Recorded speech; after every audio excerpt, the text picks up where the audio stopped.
a aimé ma pauvre fille et s'est intéressé à elle. Monsieur de Montsoreau. Eh bien, demanda Bussy, voyons, quelle a été sa conduite dans tout ceci? Ah! Sa conduite fut loyale et digne, car Diane avait refusé sa main. Cependant ce fut lui qui le premier m'avertit des infâmes projets du duc.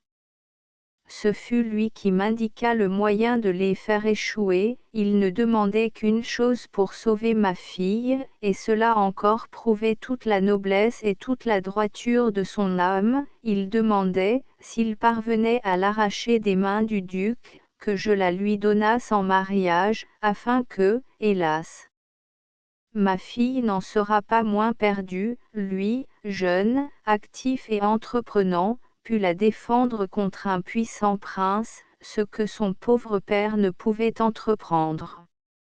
Je donnai mon consentement avec joie, mais, hélas, ce fut inutile, il arriva trop tard, et ne trouva ma pauvre Diane sauvée du déshonneur que par la mort. Et, depuis ce moment fatal, demanda Bussy, Monsieur de Montsoreau n'a-t-il donc pas donné de ses nouvelles? Il n'y a qu'un mois que ces événements se sont passés, dit le vieillard, et le pauvre gentilhomme n'aura pas osé reparaître devant moi, ayant échoué dans son généreux dessein. Bussy baissa la tête, tout lui était expliqué. Il comprenait maintenant comment Monsieur de Montsoreau avait réussi à enlever au prince la jeune fille qu'il aimait, et comment la crainte que le prince ne découvrît que cette jeune fille était devenue sa femme lui avait laissé accréditer, même près du pauvre père, le bruit de sa mort. Eh bien, monsieur, dit le vieillard, voyant que la rêverie penchait le front du jeune homme, et tenait fixés sur la terre ses yeux, que le récit qu'il venait d'achever avait fait étinceler plus d'une fois. Eh bien, monsieur le baron, répondit Bussy, je suis chargé par monseigneur le duc d'Anjou de vous amener à Paris, où son Altesse désire vous parler. Me parler, à moi, s'écria le baron, moi, me trouver en face de cet homme après la mort de ma fille. Et que peut-il avoir à me dire, le meurtrier? Qui sait? Se justifier peut-être. Et, se justifia-il, s'écria le vieillard, non, monsieur de Bussy, non, je n'irai point à Paris, ce serait d'ailleurs trop m'éloigner de l'endroit où repose ma chère enfant dans son froid linceul de roseau. Monsieur le baron, dit Bussy d'une voix ferme, permettez-moi d'insister près de vous, c'est mon devoir de vous conduire à Paris, et je suis venu exprès pour cela. Eh bien, j'irai donc à Paris, s'écria le vieillard, tremblant de colère, mais malheur à ceux qui m'auront perdu. Le roi m'entendra, et, s'il ne m'entend pas, je ferai appel à tous les gentilshommes de France. Aussi bien, murmura Théil plus bas, j'oubliais dans ma douleur que j'ai entre les mains une arme dont jusqu'à présent je n'ai eu à faire aucun usage. Oui, monsieur de Bussy, je vous accompagnerai. Et moi, monsieur le baron, dit Bussy en lui prenant la main, je vous recommande la patience, le calme et la dignité qui conviennent à un seigneur chrétien. Dieu a pour les nobles cours des miséricordes infinies, et vous ne savez point ce qu'il vous réserve. Je vous prie aussi, en attendant le jour où ces miséricordes éclateront, de ne point me compter au nombre de vos ennemis, car vous ne savez point ce que je vais faire pour vous. À demain donc, monsieur le baron, s'il vous plaît, et, dès que le jour sera venu, nous nous mettrons en route. J'y consens, répondit le vieux seigneur, ému malgré lui par le doux accent avec lequel Bussy avait prononcé ces paroles, mais, en attendant, ami ou ennemi, vous êtes mon hôte, et je dois vous conduire à votre appartement. Et le baron prit sur la table un flambeau d'argent à 3 branches, et d'un pas pesant gravi, suivi de Bussy d'Amboise, l'escalier d'honneur du château. Les chiens voulaient le suivre, il les arrêta d'un signe, 2 de ses serviteurs marchaient derrière Bussy avec d'autres flambeaux. En arrivant sur le seuil de la chambre qui lui était destinée, le comte demanda ce qu'était devenu Monsieur de Saint-Luc et sa femme. Mon vieux Germain doit avoir pris soin d'eux, répondit le baron. Passez une bonne nuit, monsieur le comte. Chapitre XIV. Comment Rémy le Haudouin s'était, en l'absence de Bussy, ménagé des intelligences dans la maison de la rue Saint-Antoine. Monsieur et Madame de Saint-Luc ne pouvaient revenir de leur surprise, Bussy au secret avec Monsieur de Méridor, Bussy se disposant à partir avec le vieillard pour Paris, Bussy, enfin, paraissant prendre tout à coup la direction de ses affaires qui lui paraissaient d'abord étrangères et inconnues, était pour les 2 jeunes gens un phénomène inexplicable. Quant au baron, le pouvoir magique de ce titre Altesse royale avait produit sur lui son effet ordinaire, un gentilhomme du temps de Henri III n'en était pas encore à sourire devant des qualifications et des armoiries. Altesse royale, cela signifiait pour Monsieur de Méridor comme pour tout autre, excepté le roi, force majeure, c'est-à-dire la foudre et la tempête. Le matin venu, le baron prit congé de ses hôtes, qu'il installa dans le château, mais Saint-Luc et sa femme, comprenant la difficulté de la situation, se promirent de quitter Méridor aussitôt que faire se pourrait, et de rentrer dans les terres de Brissac, qui en étaient voisines, aussitôt que l'on se serait assuré du consentement du timide maréchal. Quant à Bussy, pour justifier son étrange conduite, il n'eut besoin que d'une seconde. Bussy, maître du secret qu'il possédait et qu'il pouvait révéler à qui lui faisait plaisir, ressemblait à l'un de ces magiciens chers aux orientaux, qui, d'un premier coup de baguette, font tomber les larmes de tous les yeux, et qui, du second, dilatent toutes les prunelles et fendant toutes les bouches par un joyeux sourire. Cette seconde, que nous avons dit suffire à Bussy pour opérer de si grands changements, fut employée par lui à laisser tomber tout bas quelques syllabes dans l'oreille que lui tendait Evaidment, la charmante femme de Saint-Luc. Ces quelques syllabes prononcées, le visage de Jeanne s'épanouit, son front si pur se colora d'une délicieuse rougeur. On vit ses petites dents blanches et brillantes comme la nacre apparaître sous le corail de ses lèvres, et, comme son mari, stupéfait, la regardait pour l'interroger, elle mit un doigt sur sa bouche, et s'enfuit en bondissant et en envoyant un baiser de remerciement à Bussy. Le vieillard n'avait rien vu de cette pantomime expressive, l'œil fixé sur le manoir paternel, il caressait machinalement ses 2 chiens, qui ne pouvaient se décider à le quitter, il donna quelques ordres d'une voix émue à ses serviteurs, courbés sous son adieu et sous sa parole. Puis, montant à grande peine, et grâce à l'aide de son écuyer, un vieux cheval pie qu'il affectionnait, et qui avait été son cheval de bataille dans les dernières guerres civiles, il salua d'un geste le château de Méridor et partit sans prononcer un seul mot. Bussy, l'œil brillant, répondait au sourire de Jeanne et se retournait fréquemment pour dire adieu à ses amis.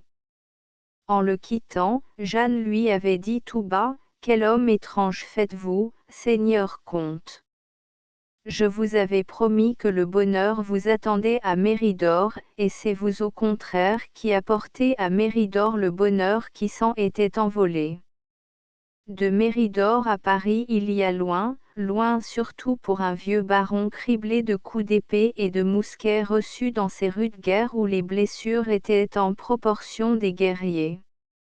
Longue route aussi faisait cette distance pour ce digne cheval pie que l'on appelait Jarnac, et qui, à ce nom, relevant sa tête enfoncée sous sa crinière, roulait un œil encore fier sous sa paupière fatiguée.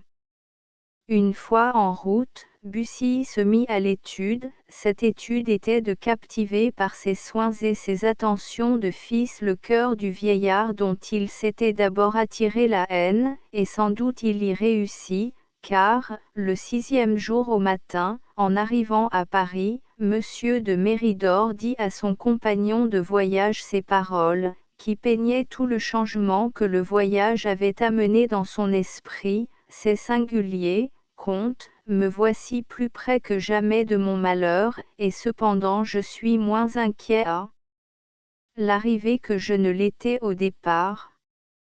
Encore 2 heures, Seigneur Augustin, dit Bussy, et vous m'aurez jugé comme je veux être jugé par vous.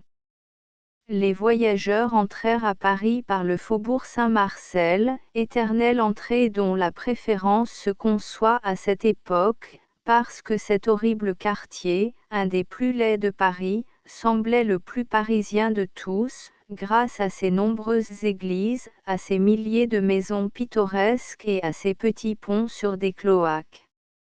Où allons-nous, dit le baron, au Louvre, sans doute. Monsieur, dit Bussy, je dois d'abord vous mener à mon hôtel, pour que vous vous rafraîchissiez quelques minutes, et que vous soyez ensuite en état de voir comme il convient la personne chez laquelle je vous conduis. Le baron se laissa faire patiemment. Bussy le conduisit droit à son hôtel de la rue de Grenelle-Saint-Honoré. Les gens du comte ne l'attendaient pas ou plutôt ne l'attendaient plus, rentré la nuit par une petite porte dont lui seul avait la clé, il avait sellé lui-même son cheval, et était parti sans avoir été vu d'aucun autre que de Rémy le Haudouin. On comprend donc que sa disparition instantanée, les dangers qu'il avait courus la semaine précédente, et qui s'était trahi par sa blessure, ses habitudes aventureuses enfin qu'aucune leçon ne corrigeait, avaient porté beaucoup de gens à croire qu'il avait donné dans quelques pièges tendus sur son chemin par ses ennemis, que la fortune, si longtemps favorable à son courage, avait un jour enfin été contraire à sa témérité, et que Bussy, muet et invisible, était bien mort par quelque dagout. Quelque arquebusade. De sorte que les meilleurs amis et les plus fidèles serviteurs de Bussy faisaient déjà des neuvaines pour son retour à la lumière, retour qui leur paraissait non moins hasardeux que celui de Pirithous, tandis que les autres, plus positifs, ne comptant plus que sur son cadavre, faisaient, pour le retrouver, les recherches les plus minutieuses dans les égouts, dans les caves suspectes, dans les carrières de la banlieue, dans le lit de la Bièvre ou dans les fossés de la Bastille. Une seule personne répondait quand on lui demandait des nouvelles de Bussy, « Monsieur le comte se porte bien ». Mais, si l'on voulait pousser plus loin l'interrogatoire, comme elle n'en savait pas davantage, les renseignements qu'elle pouvait donner s'arrêtaient là. Cette personne, qui essuyait, grâce à cette réponse rassurante, mais peu détaillée, force rebuffa des mauvais compliments, était maître Rémy le Haudouin, qui, du soir au matin, trottait menu, perdant son temps à des contemplations étranges, disparaissant de temps en temps de l'hôtel, soit le jour, soit la nuit, rentrant alors avec des appétits insolites, et ramenant par sa gaieté, chaque fois qu'il rentrait, un peu de joie au cœur de cette maison. Le Haudouin, après une de ces absences mystérieuses, rentrait justement à l'hôtel au moment où la cour d'honneur retentissait des cris d'allégresse, où les valets empressés se jetaient sur la bride du cheval de Bussy et se disputaient à qui serait son écuyer, car le comte, au lieu de mettre pied à terre, demeurait à cheval. Voyons, disait Bussy, vous êtes satisfait de me voir vivant, merci. Vous me demandez si c'est bien moi, regardez, touchez, mais faites bien vite. Bien, maintenant aidez ce digne gentilhomme à descendre de cheval, et faites attention que je le considère avec plus de respect que je ne ferais d'un prince. Bussy avait raison de rehausser ainsi le vieillard, à qui l'on avait à peine fait attention d'abord, et qu'à ses habits modestes, à ses habits peu soucieux de la mode, et à son cheval pie, fort vite apprécié de gens qui chaque jour manœuvraient les chevaux de Bussy, on avait été tenté de prendre pour un écuyer mis en retraite dans quelque province, et que l'aventureux gentilhomme ramenait de cet exil comme d'un autre monde. Mais, ces paroles prononcées, ce fut aussitôt à qui s'empresserait près du baron. Le Haudouin regardait la scène en riant sous cape, selon son habitude, et il fallut toute la gravité de Bussy pour forcer ce rire à disparaître du joyeux visage du jeune docteur. « Vite une chambre à monseigneur » cria Bussy. « Laquelle » demandèrent aussitôt 5 ou 6 voix empressées. « La meilleure, la mienne. » Et à son tour il offrit son bras au vieillard pour gravir l'escalier, essayant de le recevoir avec plus d'honneur encore qu'il n'en avait été reçu.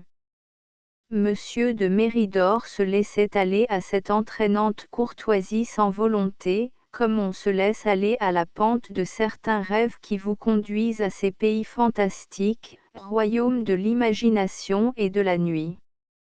On apporta au baron le gobelet doré du comte, et Bussy voulut lui verser lui-même le vin de l'hospitalité. « Merci, merci, monsieur, disait le vieillard, mais irons-nous bientôt où nous devons aller ? Oui, seigneur Augustin, bientôt, soyez tranquille, et ce ne sera pas seulement un bonheur pour vous, mais pour moi. Que dites-vous, et d'où vient que vous me parlez presque toujours une langue que je ne comprends pas ?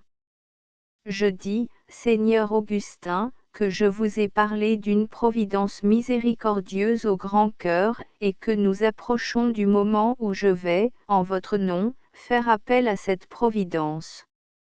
Le baron regarda Bussy d'un air étonné, mais Bussy, en lui faisant de la main un signe respectueux, et qui voulait dire « Je reviens dans un instant », sortit le sourire sur les lèvres.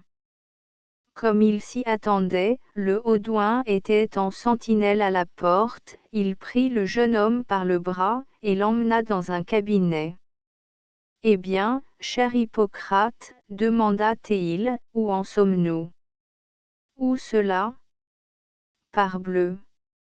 Rue Saint-Antoine.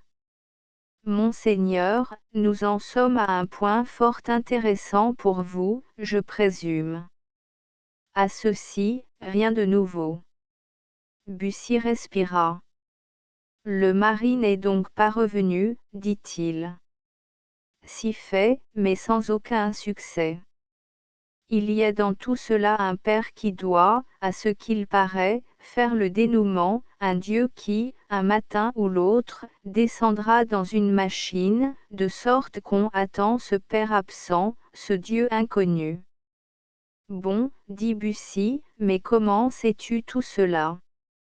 Comprenez bien, monseigneur, dit le Haudouin avec sa bonne et franche gaieté, que votre absence faisait momentanément de ma position près de vous une sinécure, j'ai voulu utiliser à votre avantage les moments que vous me laissiez. Voyons, qu'as-tu fait ? Raconte, mon cher Rémi, j'écoute. Voici, vous partis, j'ai apporté de l'argent, des livres et une épée dans une petite chambre que j'avais louée et qui appartenait à la maison faisant l'angle de la rue Saint-Antoine et de la rue Sainte-Catherine. Bien.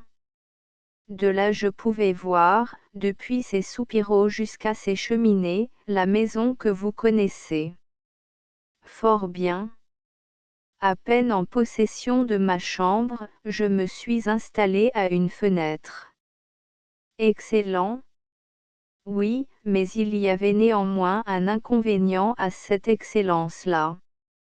Lequel ? C'est que, si je voyais, j'étais vu, et qu'on pouvait, à tout prendre, concevoir quelque ombrage d'un homme regardant sans cesse une même perspective, obstination qui mue, au bout de 2 ou 3 jours, fait passer pour un larron, un amant, un espion ou un fou, puissamment raisonné, mon cher Le Haudouin. Mais alors qu'as-tu fait? Oh! Alors, monsieur le comte, j'ai vu qu'il fallait recourir aux grands moyens, et ma foi, eh bien. Ma foi, je suis devenu amoureux. Fit Bussy, qui ne comprenait pas en quoi l'amour de Rémy pouvait le servir.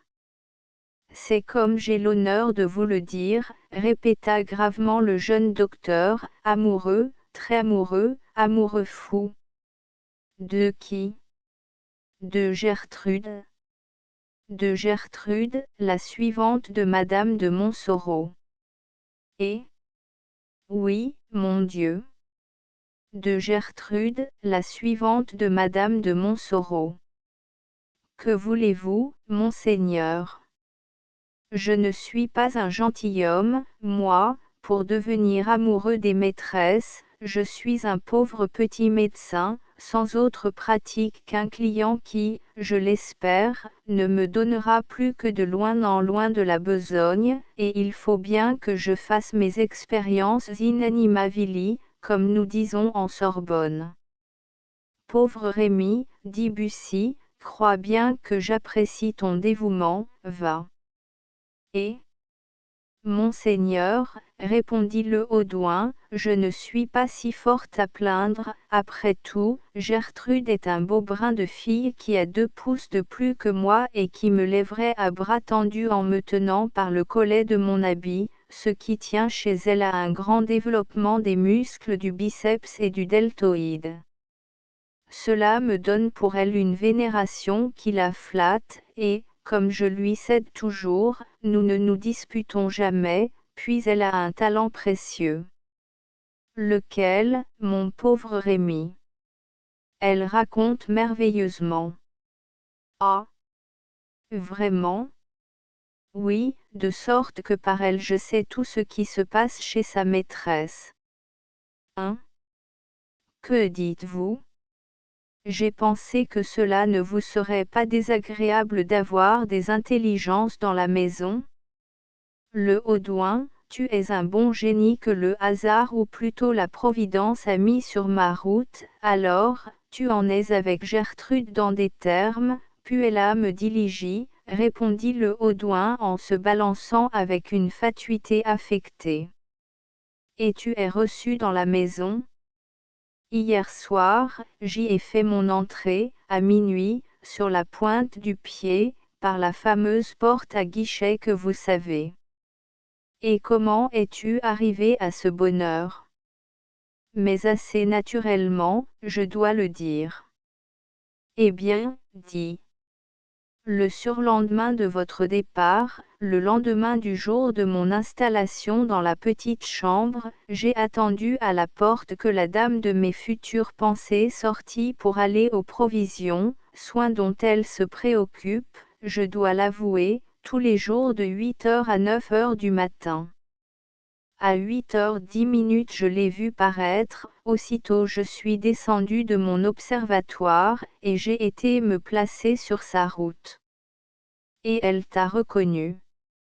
Si bien reconnu, qu'elle a poussé un grand cri et s'est sauvée. Alors, j'ai couru après elle, et l'ai rattrapée à grande peine, car elle court très fort, mais, vous comprenez, les jupes, cela gêne toujours un peu. Jésus? A-t-elle dit? Sainte Vierge? Ai-je crié? La chose lui a donné bonne idée de moi, un autre, moins pieux que moi, se fut écrié, morbleu. Ou, Corboeuf? Le médecin? A-t-elle dit? La charmante ménagère? Ai-je répondu? Elle a souri, mais se reprenant aussitôt, vous vous trompez, monsieur, a-t-elle dit, je ne vous connais point. Mais moi je vous connais, lui ai-je dit, car, depuis 3 jours, je ne vis pas, je n'existe pas, je vous adore, à ce point que je ne demeure plus rue Beautreillis, mais rue Saint-Antoine, au coin de la rue Sainte-Catherine, et que je n'ai changé de logement que pour vous voir entrer et sortir. Si vous avez encore besoin de moi pour penser de beaux gentilshommes, ce n'est donc plus à mon ancien logement qu'il faut venir me chercher, mais à mon nouveau. Silence, a-t-elle dit. Ah, vous voyez bien, ai-je répondu. Et voilà comment notre connaissance s'est faite ou plutôt renouée. De sorte qu'à cette heure tu es aussi heureux qu'un amant peut l'être, avec Gertrude, bien entendu, tout est relatif, mais je suis plus qu'heureux, je suis au comble de la félicité, puisque j'en suis arrivé où j'en voulais venir dans votre intérêt. Mais elle se doutera peut-être, de rien, je ne lui ai pas même parlé de vous. Est-ce que le pauvre Rémy Le Haudouin connaît de nobles gentilshommes comme le seigneur de Bussy? Non, je lui ai seulement demandé d'une façon indifférente, et votre jeune maître va-t-il mieux? Quel jeune maître? Ce cavalier que j'ai soigné chez vous. Ce n'est pas mon jeune maître, a-t-elle répondu. Ah! C'est que, comme il était couché dans le lit de votre maîtresse, moi, j'ai cru, ai-je repris. Oh! Mon Dieu, non, pauvre jeune homme. A-t-elle répondu avec un soupir, il ne nous était rien, nous ne l'avons même revu qu'une fois depuis. Alors, vous ne savez même pas son nom. Ai-je demandé. Oh! Si fait. Vous auriez pu l'avoir su et l'avoir oublié. Ce n'est pas un nom qu'on oublie. Comment s'appelle-t-il donc? Avez-vous entendu parler parfois du seigneur de Bussy? Parbleu! Ai-je répondu, Bussy, le brave Bussy. Eh bien, c'est cela même. Alors, la dame? Ma maîtresse est mariée, monsieur. On est marié, on est fidèle, et cependant on pense parfois à un beau jeune homme qu'on a vu, ne fût-ce qu'un instant, surtout quand ce beau jeune homme était blessé, intéressant et couché dans notre lit. Aussi, a répondu Gertrude, pour être franche, je ne dis point que ma maîtresse ne pense pas à lui. Une vive rougeur monta au front de Bussy. Nous en parlons même, a ajouté Gertrude, toutes les fois que nous sommes seuls. Excellente fille, s'écria le comte. Et qu'en dites-vous? Ai-je demandé. Je raconte ses prouesses, ce qui n'est pas difficile, attendu qu'il n'ait bruit dans Paris que des coups d'épée qu'il donne et qu'il reçoit. Je lui ai même appris, à ma maîtresse toujours, une petite chanson fort à la mode. Ah! Je la connais, ai-je répondu, n'est-ce pas, un beau chercheur de noises, c'est le seigneur d'Amboise, tendre et fidèle aussi, c'est monseigneur Bussy. Justement, s'est écriée Gertrude. De sorte que ma maîtresse ne chante plus que cela. Bussy serra la main du jeune docteur, un indicable frisson de bonheur venait de passer dans ses veines. C'est tout, dit-il, tant l'homme est insatiable dans ses désirs. Voilà, monseigneur. Oh! J'en saurai davantage plus tard, mais, que diable! On ne peut pas tout savoir en un jour, ou plutôt dans une nuit.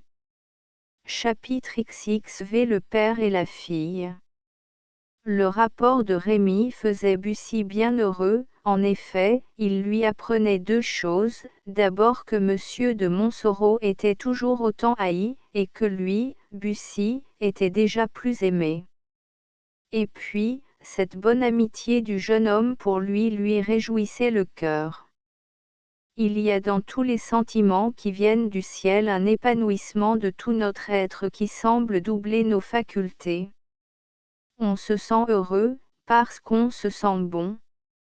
Bussy comprit donc qu'il n'y avait plus de temps à perdre maintenant, et que chaque frisson de douleur qui serrait le cœur du vieillard était presque un sacrilège. Il y a un tel renversement des lois de la nature dans un père qui pleure la mort de sa fille, que celui qui peut consoler ce père d'un mot mérite les malédictions de tous les pères en ne le consolant pas.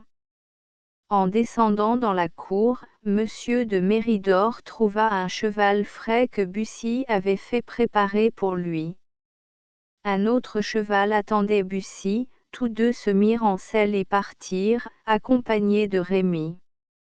Ils arrivèrent dans la rue Saint-Antoine, non sans un grand étonnement de Monsieur de Méridor, qui depuis 20 ans n'était point venu à Paris, et qui, au bruit des chevaux, au cri des laquais, au passage plus fréquent des coches, trouvait Paris fort changé depuis le règne du roi Henri II. Mais, malgré cet étonnement, qui touchait presque à l'admiration, le baron n'en conservait pas moins une tristesse qui s'augmentait à mesure qu'il approchait du but ignoré de son voyage. Quelle réception allait lui faire le duc, et qu'allait-il ressortir de nouvelles douleurs de cette entrevue?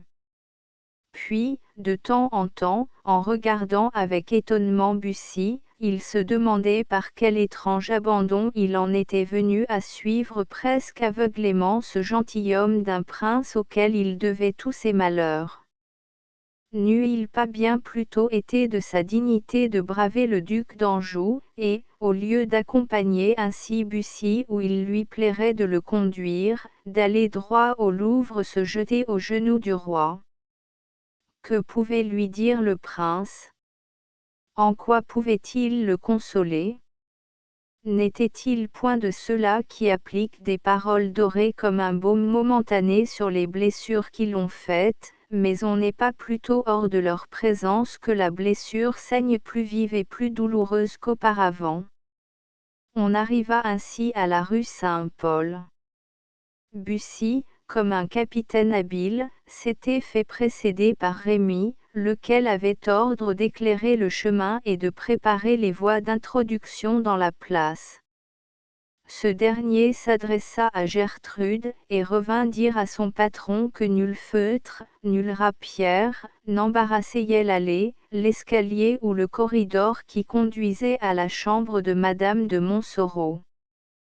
Toutes ces consultations, on le comprend bien, se faisaient à voix basse entre Bussy et le Haudouin.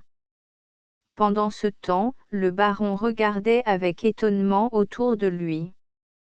Et quoi? Se demanda-t-il, c'est là que loge le duc d'Anjou. Et un sentiment de défiance commença de lui être inspiré par l'humble apparence de la maison. Pas précisément, monsieur, répondit en souriant Bussy, mais, si ce n'est point sa demeure, c'est celle d'une dame qu'il a aimée. Un nuage passa sur le front du vieux gentilhomme. Monsieur, dit-il en arrêtant son cheval, nous autres gens de province, nous ne sommes point faits à ces façons, les mœurs faciles de Paris nous épouvantant, et si bien, que nous ne savons pas vivre en présence de vos mystères. Il me semble que si monsieur le duc d'Anjou tient à voir le baron de Méridor, ce doit être en son palais à lui, et non dans la maison d'une de ses maîtresses. Et puis, ajouta le vieillard avec un profond soupir, pourquoi, vous qui paraissez un honnête homme, me menez-vous en face d'une de ces femmes? Est-ce pour me faire comprendre que ma pauvre Diane vivrait encore si, comme la maîtresse de ce logis, elle eût préféré la honte à la mort? Allons, allons, monsieur le baron, dit Bussy avec son sourire loyal qui avait été son plus grand moyen de conviction envers le vieillard, ne faites point d'avance de fausses conjectures. Sur ma foi de gentilhomme, il ne s'agit point ici de ce que vous pensez. La dame que vous allez voir est parfaitement vertueuse et digne de tous les respects. Mais qui donc est-elle? C'est la femme d'un gentilhomme de votre connaissance. En vérité? Mais alors, monsieur, pourquoi dites-vous que le prince l'a aimée? Parce que je dis toujours la vérité, monsieur le baron. Entrez, et vous en jugerez vous-même en voyant s'accomplir ce que je vous ai promis. Prenez garde, je pleurais mon enfant chéri, et vous m'avez dit, consolez-vous, monsieur, les miséricordes de Dieu sont grandes. Me promettre une consolation à mes peines, c'était presque me promettre un miracle. Entrez, monsieur, répéta Bussy avec ce même sourire qui séduisait toujours le vieux gentilhomme. Le baron mit pied à terre. Gertrude était accourue tout étonnée sur le seuil de la porte, et regardait d'un œil effaré le Haudouin, Bussy et le vieillard, ne pouvant deviner par quelle combinaison de la Providence ces trois hommes se trouvaient réunis. Allez prévenir madame de Montsoreau, dit le comte, que monsieur de Bussy est de retour, et désire à l'instant même lui parler. Mais, sur votre âme, ajouta-t-il tout bas, ne lui dites pas un mot de la personne qui m'accompagne. Madame de Montsoreau, dit le vieillard avec stupeur, madame de Montsoreau. Passez, monsieur le baron, dit Bussy en poussant le seigneur Augustin dans l'allée. On entendit alors, tandis que le vieillard montait l'escalier d'un pas chancelant, on entendit, disons-nous, la voix de Diane qui répondait avec un tremblement singulier, monsieur de Bussy. Dites-vous, Gertrude? Monsieur de Bussy. Eh bien, qu'il entre. Cette voix, s'écria le baron en s'arrêtant soudain au milieu de l'escalier, cette voix. Oh! Mon Dieu! Mon Dieu! Montez donc, monsieur le baron, dit Bussy. Mais, au même instant, et comme le baron, tout tremblant, se retenait à la rampe en regardant autour de lui, au haut de l'escalier, en pleine lumière, sous un rayon de soleil doré, resplendit tout à coup Diane, plus belle que jamais, souriante, quoiqu'elle ne s'attendît point à revoir son père. À cette vue, qu'il prit pour quelque vision magique, le vieillard poussa un cri terrible, et, les bras étendus, l'œil hagard, il offrit une si parfaite image de la terreur et du délire, que Diane, prête à se jeter à son cou, s'arrêta de son côté, épouvantée et stupéfaite. Le baron, en étendant sa main, trouva à sa portée l'épaule de Bussy et s'y appuya. Diane vivante, murmura le baron de Méridor, Diane. Ma Diane que l'on m'avait dite morte, ô mon Dieu! Et ce robuste guerrier, vigoureux acteur des guerres étrangères et des guerres civiles qu'il avait constamment épargnées, ce vieux chêne que le coup de foudre de la mort de Diane avait laissé debout, cet athlète qui avait si puissamment lutté contre la douleur, écrasé, brisé, anéanti par la joie, recula, les genoux fléchissants, et, sans Bussy, fut tombé, précipité du haut de l'escalier à l'aspect de cette image chérie qui tourbillonnait devant ses yeux, divisée en atomes confus. Mon Dieu! Monsieur de Bussy, s'écria Diane en descendant précipitamment les quelques marches de l'escalier qui la séparaient du vieillard, qu'a donc mon père? Et la jeune femme, épouvantée de cette pâleur subite et de l'effet étrange produit par une entrevue qu'elle devait croire annoncée, interrogeait plus encore des yeux que de la voix. Monsieur le baron de Méridor vous croyait morte, et il vous pleurait, madame, ainsi qu'un père comme lui doit pleurer une fille comme vous. Comment, s'écria Diane, et personne ne l'avait détrompé. Personne? Oh! Non, non, personne, s'écria le vieillard, sortant de son anéantissement passager, personne. pas même monsieur de Bussy. Ingrat, dit le gentilhomme avec le ton d'un doux reproche. Oh! Oui, répondit le vieillard, oui, vous avez raison, car voilà un instant qui me paye de toutes mes douleurs. Oh ma Diane chérie, continua-t-il en ramenant d'une main la tête de sa fille contre ses lèvres et en tendant l'autre à Bussy.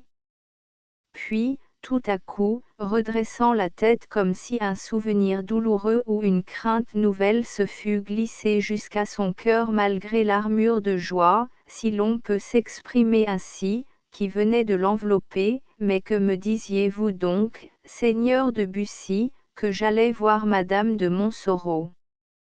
Où est-elle? Hélas! Mon père, murmura Diane. Bussy rassembla toutes ses forces. Vous l'avez devant vous, dit-il, et le comte de Montsoreau est votre gendre. Et quoi? Balbutia le vieillard, monsieur de Montsoreau, mon gendre. Et tout ce monde, toi, Diane, lui-même, tout le monde me l'a laissé ignorer. Je tremblais de vous écrire, mon père, de peur que la lettre ne tombât aux mains du prince. D'ailleurs, je croyais que vous saviez tout. Mais dans quel but, demanda le vieillard, pourquoi tous ces étranges mystères? Oh! Oui, mon père, songe-y, s'écria Diane, pourquoi monsieur de Montsoreau vous a-t-il laissé croire que j'étais morte? Pourquoi vous a-t-il laissé ignorer qu'il était mon mari?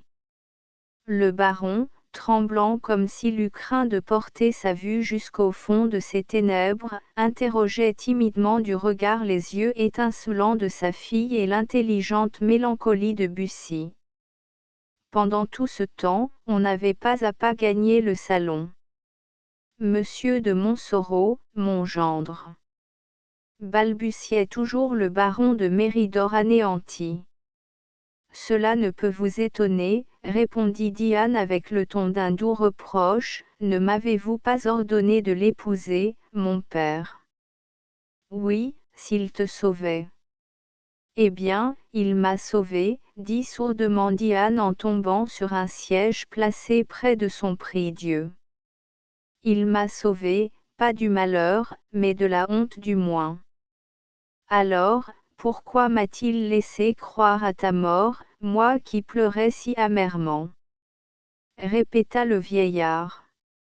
Pourquoi me laissait-il mourir de désespoir, quand un seul mot, un seul, pouvait me rendre la vie? Oh! Il y a encore quelques pièges là-dessous, s'écria Diane. Mon père, vous ne me quitterez plus, monsieur de Bussy, vous nous protégerez, n'est-ce pas? Hélas! Madame, dit le jeune homme en s'inclinant, il ne m'appartient plus de pénétrer dans les secrets de votre famille. J'ai dû, voyant les étranges manœuvres de votre mari, vous trouver un défenseur que vous puissiez avouer. Ce défenseur, j'ai été le chercher à Méridor. Vous êtes auprès de votre père, je me retire. Il a raison, dit tristement le vieillard, monsieur de Montsoreau a craint la colère du duc d'Anjou, et monsieur de Bussy la craint à son tour. Diane lança un de ses regards au jeune homme, et ce regard signifiait, vous qu'on appelle le brave Bussy, avez-vous peur de monsieur le duc d'Anjou, comme pourrait en avoir peur monsieur de Montsoreau? Bussy comprit le regard de Diane et sourit. Monsieur le baron, dit-il, pardonnez-moi, je vous prie, la demande singulière que je vais vous prier de faire, et vous, madame, au nom de l'intention que j'ai de vous rendre service, excusez-moi. Tous deux attendaient en se regardant. Monsieur le baron, reprit Bussy, demandez, je vous prie, à madame de Montsoreau. Et il appuya sur ces derniers mots, qui firent pâlir la jeune femme. Bussy vit la peine qu'il avait faite à Diane et reprit, « Demandez à votre fille si elle est heureuse du mariage que vous avez commandé et auquel elle a consenti. » Diane joignit les mains et poussa un sanglot. Ce fut la seule réponse qu'elle put faire à Bussy. Il est vrai qu'aucune autre n'eût été aussi positive. Les yeux du vieux baron se remplirent de larmes, car il commençait à voir que son amitié, peut-être trop précipitée, pour Monsieur de Montsoreau allait se trouver être pour beaucoup dans le malheur de sa fille. Maintenant, dit Bussy, il est donc vrai, monsieur, que, sans y être forcé par aucune ruse ou par aucune violence, vous avez donné la main de votre fille à Monsieur de Montsoreau. Oui, s'il la sauvait. Et il l'a sauvée effectivement. Alors je n'ai pas besoin de vous demander, monsieur, si votre intention est de laisser votre parole engagée. C'est une loi pour tous et surtout pour les gentilshommes, et vous devez savoir cela mieux que tout autre, monsieur, de tenir ce qu'on a promis. Monsieur de Montsoreau a, de son propre aveu, sauvé la vie à ma fille est donc bien à Monsieur de Montsoreau. Ah! Murmura la jeune femme, que ne suis-je morte? Madame, dit Bussy, vous voyez bien que j'avais raison de vous dire que je n'avais plus rien à faire ici. Monsieur le baron vous donne à Monsieur de Montsoreau, et vous lui avez promis vous-même, au cas où vous reverriez votre père sain et sauf, de vous donner à lui. Ah! Ne me déchirez pas le cœur, Monsieur de Bussy, s'écria Madame de Montsoreau en s'approchant du jeune homme, mon père ne sait pas que j'ai peur de cet homme, mon père ne sait pas que je le hais, mon père s'obstine à voir en lui mon sauveur, et moi, que mes instincts s'éclairent, je m'obstine à dire que cet homme est mon bourreau. Diane? Diane, s'écria le baron, il t'a sauvé. Oui, s'écria Bussy, entraîné hors des limites où sa prudence et sa délicatesse l'avaient retenu jusque-là, oui, mais, si le danger était moins grand que vous ne le croyez, si le danger était factice, si, que sais-je? Moi? Écoutez, baron, il y a là-dessous quelque mystère qu'il me reste à éclaircir et que j'éclaircirai. Mais ce que je vous proteste, moi, c'est que si j'eusse eu le bonheur de me trouver à la place de Monsieur de Montsoreau, moi aussi j'eusse sauvé du déshonneur votre fille, innocente et belle, et, sur Dieu qui m'entend, je ne lui eusse pas fait payer ce service. Il l'aimait, dit Monsieur de Méridor, qui sentait lui-même tout ce qu'avait d'odieux la conduite de Monsieur de Montsoreau, et il faut bien pardonner à l'amour. Et moi, donc, s'écria Bussy, est-ce que...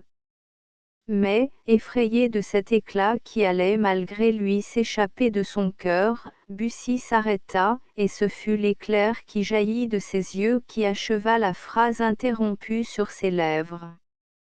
Diane ne la comprit pas moins et mieux encore peut-être que si elle eût été complète.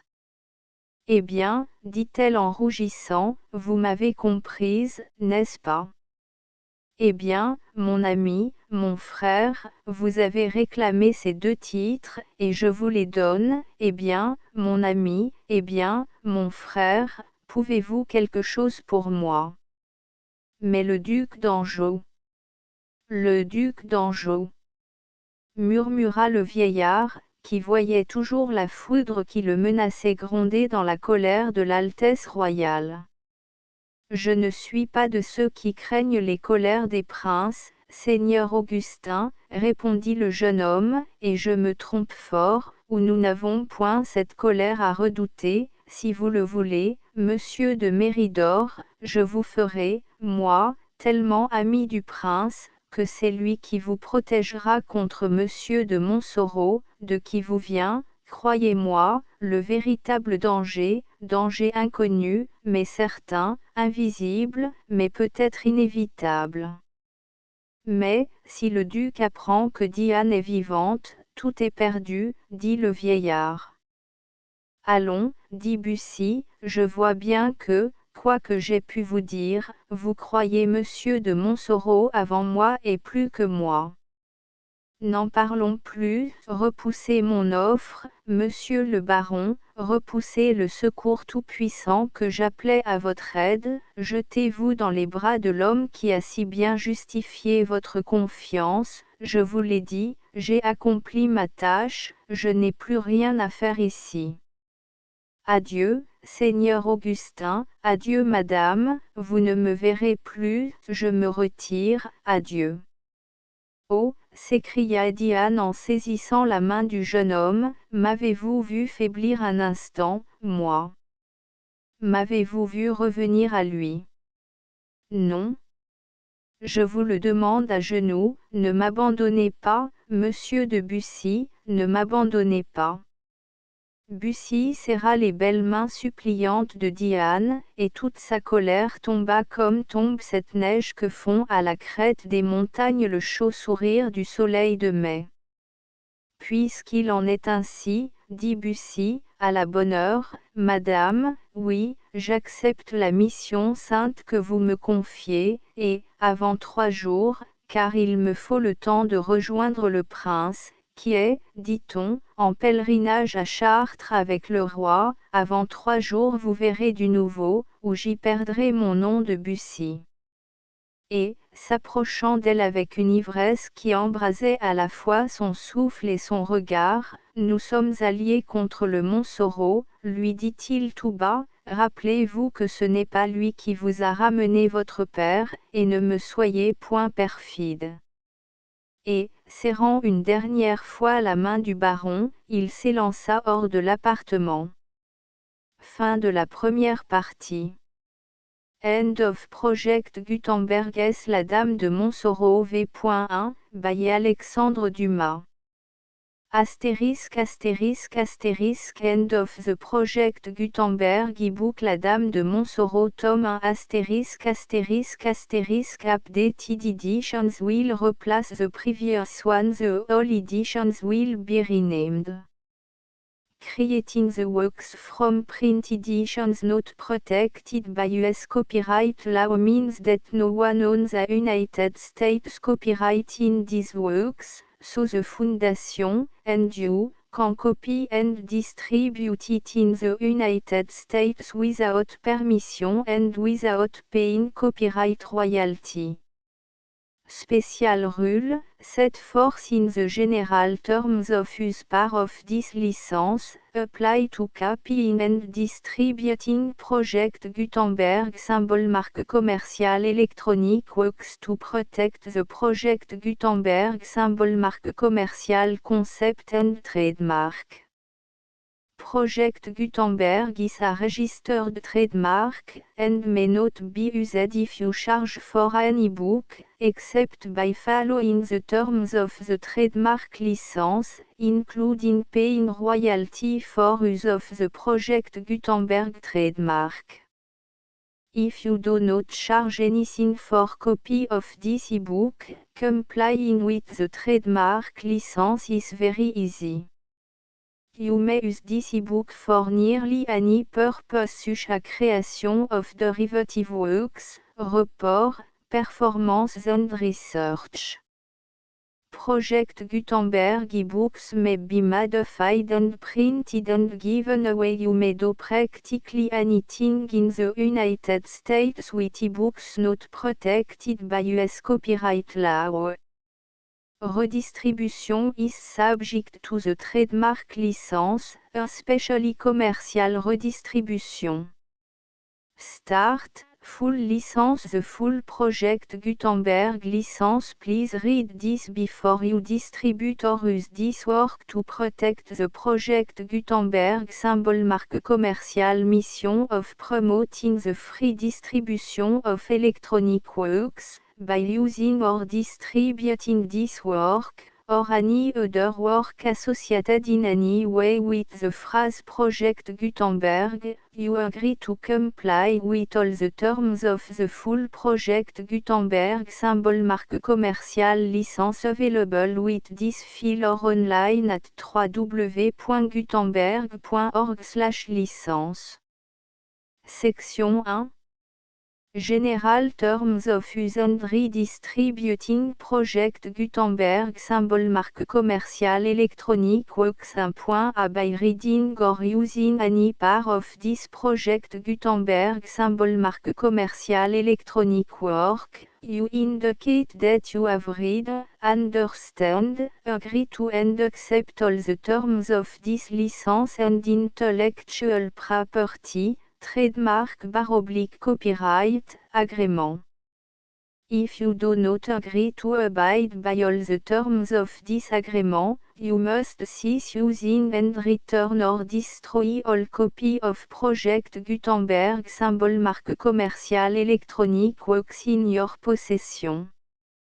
If you paid a fee for obtaining a copy of or access to a Project Gutenberg symbol marque commerciale électronique work and you do not agree to be bound by the terms of this agreement, you may obtain a refund from the person or entity to whom you paid the fee as set forth in paragraph 1.e.8. 1.b Project Gutenberg is a registered trademark. It may only be used on or associated in any way with an electronic work by people who agree to be bound by the terms of this agreement.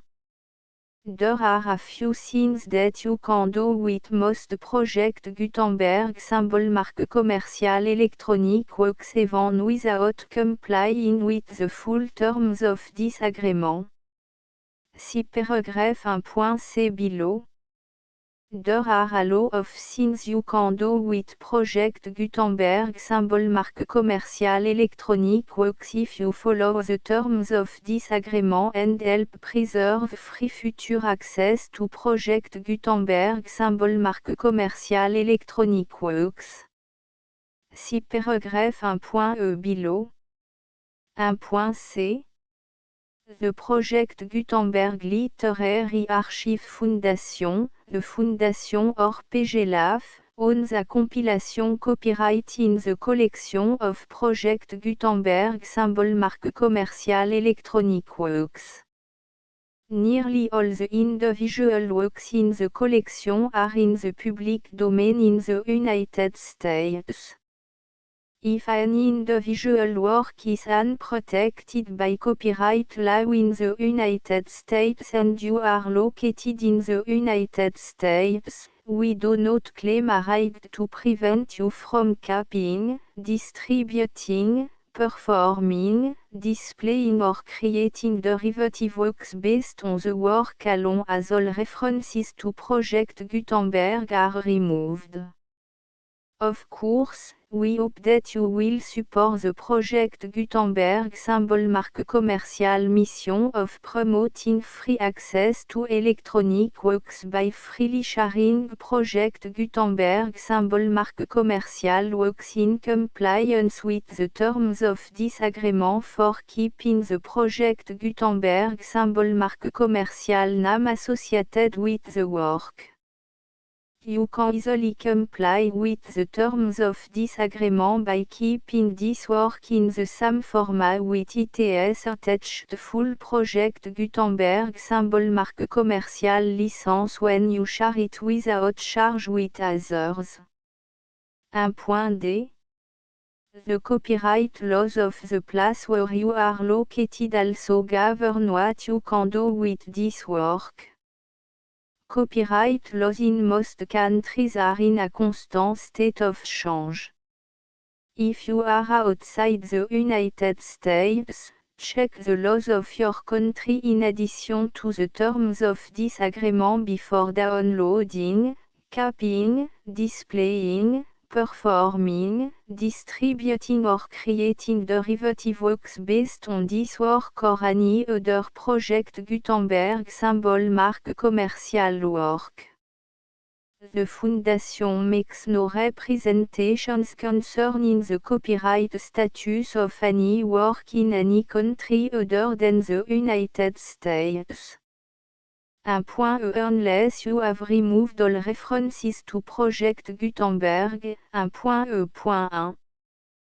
The following sentence, with active links to, or other immediate access to, the full Project Gutenberg symbol marque commercial license must appear prominently whenever any copy of a Project Gutenberg symbol marque commercial work, any work on which the phrase Project Gutenberg appears, or with which the phrase Project Gutenberg is associated, is accessed, displayed, performed, viewed, copied or distributed. This ebook is for the use of anyone anywhere in the United States and most other parts of the world at no cost and with almost no restriction whatsoever. You may copy it, give it away or reuse it under the terms of the Project Gutenberg license included with this ebook or online at www.gutenberg.org. If you are not located in the United States, you will have to check the laws of the country where you are located before using this ebook. 1.2. If an individual Project Gutenberg symbol marque commercial electronic work is derived from texts not protected by US copyright law, does not contain a notice indicating that it is posted with permission of the copyright holder, the work can be copied and distributed to anyone in the United States without paying any fees or charge. If you are redistributing or providing access to a work with the phrase Project Gutenberg associated with or appearing on the work, you must comply either with the requirements of paragraphs 1.1 through 1.7 or obtain permission for the use of the work and the Project Gutenberg symbol marque commercial trademark as set forth in paragraphs 1.8 or 1.9. 1.3. If an individual Project Gutenberg symbol marque commercial electronic work is posted with the permission of the copyright holder, your use and distribution must comply with both paragraphs 1.1 through 1.7 and any additional terms imposed by the copyright holder. Additional terms will be linked to the Project Gutenberg symbol marque commercial license for all works posted with the permission of the copyright holder found at the beginning of this work. 1.4. Do not unlink or detach or remove the full Project Gutenberg symbol marque commercial license terms from this work, or any file containing a part of this work or any other work associated with Project Gutenberg symbol marque commercial. 1.5. Do not copy, display, perform, distribute or redistribute this electronic work, or any part of this electronic work, without permanently displaying the sentence set forth in paragraph 1.1 with active links or immediate access to the full terms of the Project Gutenberg symbol marque commercial license. 1.6. You may convert to and distribute this work in any binary, compressed, marked up, non-proprietary or proprietary form, including any word processing or hypertext form. However, if you provide access to or distribute copy of a project Gutenberg symbol marque commercial work in a format other than plain vanilla ASCII or other format used in the official version posted on the official project Gutenberg symbol marque commercial website, www.gutenberg.org, you must, at no additional cost, fee or expense to the user, provide a copy, a means of exporting a copy, or a means of obtaining a copy upon request, of the work in its original plain vanilla ASCII or other form.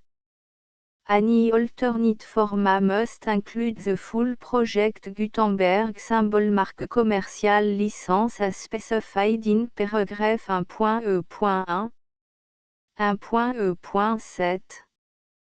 Do not charge a fee for access to, viewing, displaying, performing, copying or distributing any project Gutenberg symbol marque commercial works unless you comply with paragraph 1.e.8 or 1.e.9.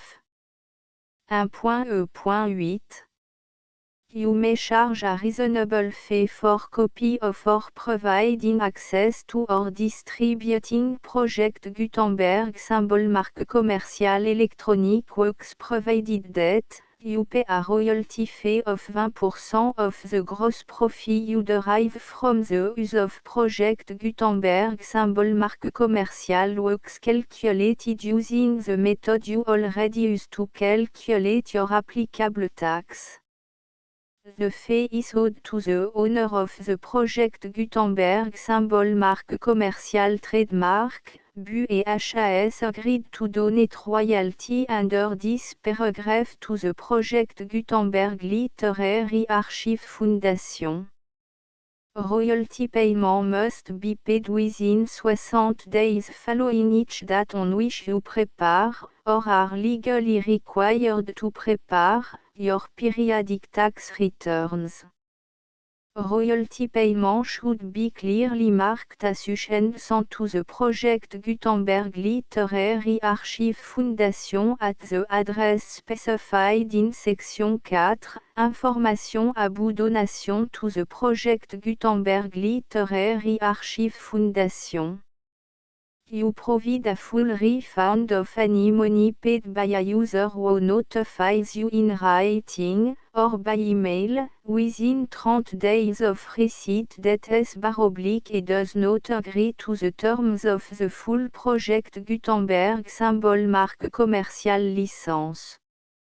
You must require such a user to return or destroy all copy of the works possessed in a physical medium and discontinue all use of and all access to other copy of project Gutenberg symbol marque commercial works. You provide, in accordance with paragraph 1.f.3, a full refund of any money paid for a work or a replacement copy, if a defect in the electronic work is discovered and reported to you within 90 days of receipt of the work. You comply with all other terms of this agreement for free distribution of project Gutenberg symbol marque commercial works. 1.e.9.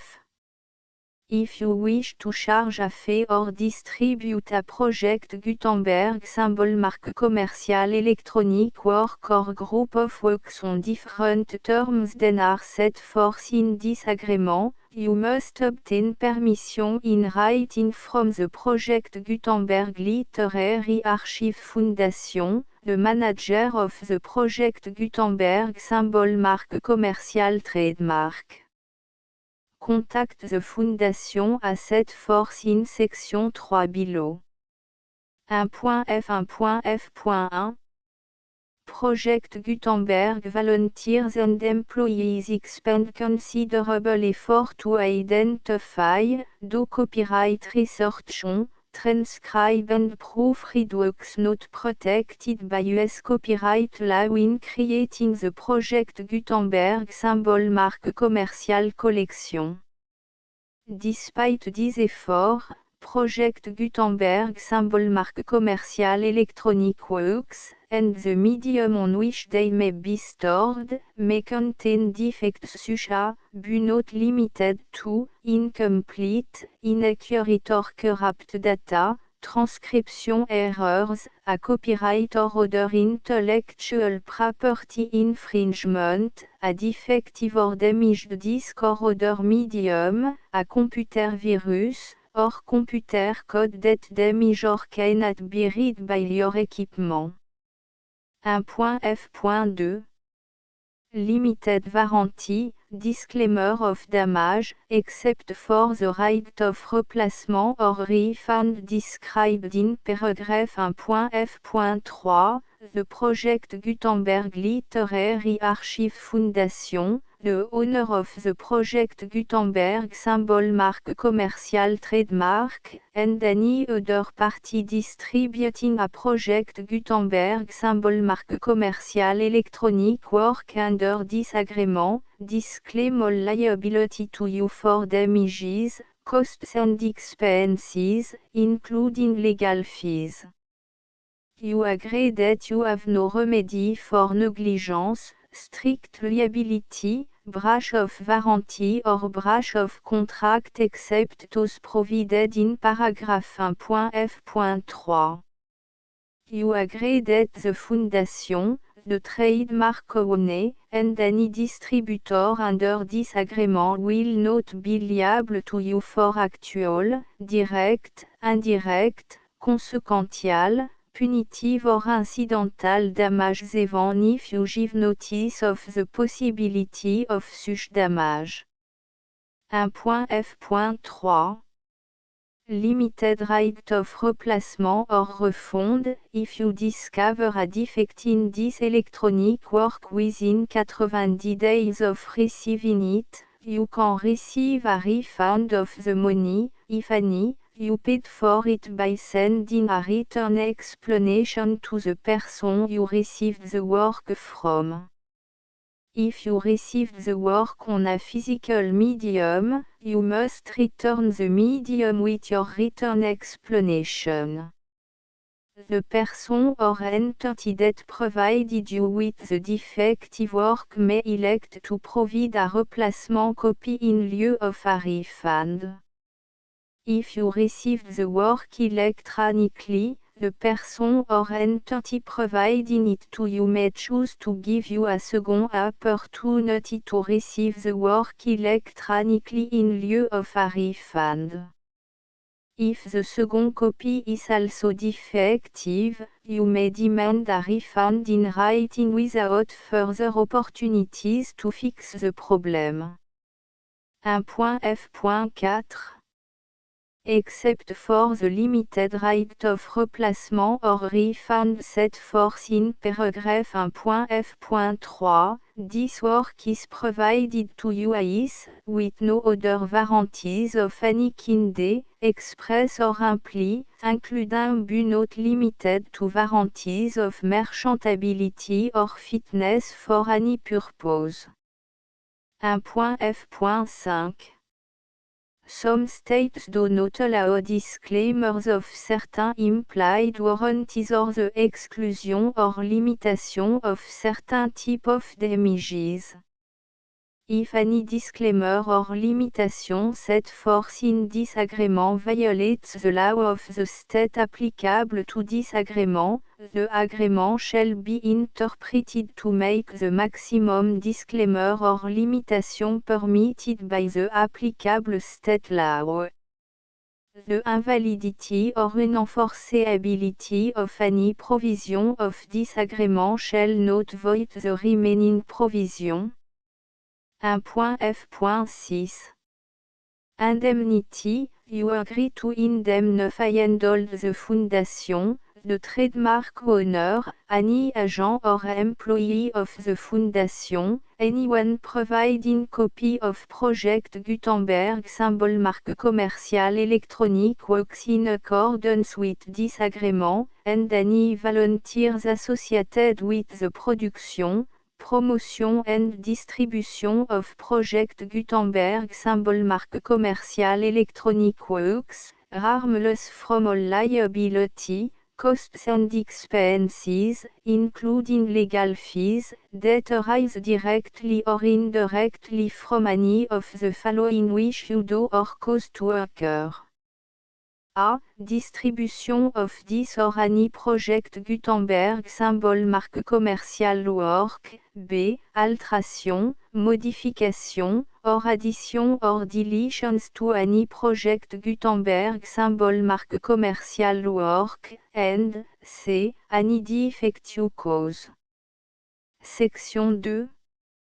Information about the mission of Project Gutenberg symbol marque commerciale Project Gutenberg symbol marque commerciale is synonymous with the free distribution of electronic works in format readable by the widest variety of computers including obsolete, old, middle-aged and new computers. It exists because of the effort of hundreds of volunteers and donations from people in all walks of life. Volunteers and financial support to provide volunteers with the assistance they need are critical to reaching Project Gutenberg symbol marque commerciale's goals and ensuring that the Project Gutenberg symbol marque commerciale collection will remain freely available for generations to come. In 2001, the Project Gutenberg Literary Archive Foundation was created to provide a secure and permanent future for Project Gutenberg symbol marque commerciale and future generations. To learn more about the Project Gutenberg Literary Archive Foundation and how your efforts and donations can help, see section 3 and 4 and the Foundation information page at www.gutenberg.org. Section 3. Information about the Project Gutenberg Literary Archive Foundation. The Project Gutenberg Literary Archive Foundation is a non-profit 501(c)(3) educational corporation organized under the laws of the state of Mississippi and granted tax-exempt status by the Internal Revenue Service. The Foundation SEIN or Federal Tax Identification Number is 64 à 6 221 541. Contribution to the Project Gutenberg Literary Archive Foundation are tax deductible to the full extent permitted by U.S. federal laws and your state's laws. The Foundation's business office is located at 809 North 1500 West, Salt Lake City, U84116, 801, 596 à 1887. Email contact links and up-to-date contact information can be found at the Foundation's website and official page at www.gutenberg.org/contact. Section 4. Information about donation to the Project Gutenberg Literary Archive Foundation. Project Gutenberg symbol marque commerciale depends upon and cannot survive without widespread public support and donation to carry out its mission of increasing the number of public domain and licensed works that can be freely distributed in machine-readable form accessible by the widest array of equipment including outdated equipment. Many small donations, $1 to $5,000, are particularly important to maintaining tax-exempt status with the IRS. The Foundation is committed to complying with the laws regulating charities and charitable donations in all 50 states of the United States. Compliance requirements are not uniform and it takes a considerable effort, much paperwork and money fees to meet and keep up with these requirements. We do not solicit donations in location where we have not received written confirmation of compliance. To send donation or determine the status of compliance for any particular state, visit www.gutenberg.org/donate. While we can and do not solicit contribution from states where we have not met the solicitation requirements, we know of no prohibition against accepting unsolicited donation from donors in such states who approach us with offers to donate. International donations are gratefully accepted, but we cannot make any statements concerning tax treatment of donations received from outside the United States. US laws alone swam for small staff. Please check the Project Gutenberg web page for current donation methods and addresses. Donations are accepted in a number of other ways, including checks, online payments and credit card donation. To donate, please visit www.gutenberg.org/donate. Section 5. Général information about Project Gutenberg symbol marque commerciale électronique Works. Professor Michael S. R. was the originator of the Project Gutenberg symbol marque commerciale concept of a library of electronic works that could be freely shared with anyone. For 40 years, he produced and distributed Project Gutenberg symbol marque commerciale e-books with only a loose network of volunteer support. Project Gutenberg symbol marque commerciale e-books are often created from several printed editions, all of which are confirmed and not protected by copyright in the US unless a copyright notice is included. Thus, we do not necessarily keep e-books in compliance with any particular paper edition. Most people start at our website which has the main page search facility, www.gutenberg.org. This website includes information about Project Gutenberg symbol marque commerciale, including how to make donation to the Project Gutenberg Literary Archive Foundation, how to help produce our new e-books, and how to subscribe to our email newsletter to read about new e-books. La Dame de Montsoreau. Première partie. Table des matières de la première partie. Images. Chapitre 1er, chapitre 2, chapitre 3, chapitre 4, chapitre V, chapitre 6, chapitre 7, chapitre 8, chapitre 9, chapitre X, chapitre 11, chapitre 12, chapitre 13, chapitre 14, chapitre 15, chapitre 16, chapitre 17, chapitre 18, chapitre 19, chapitre XX, chapitre XXI, chapitre XXI, chapitre TXIE, chapitre TXIF, chapitre XX. Fin de la première partie. The Full Project Gutenberg Licence.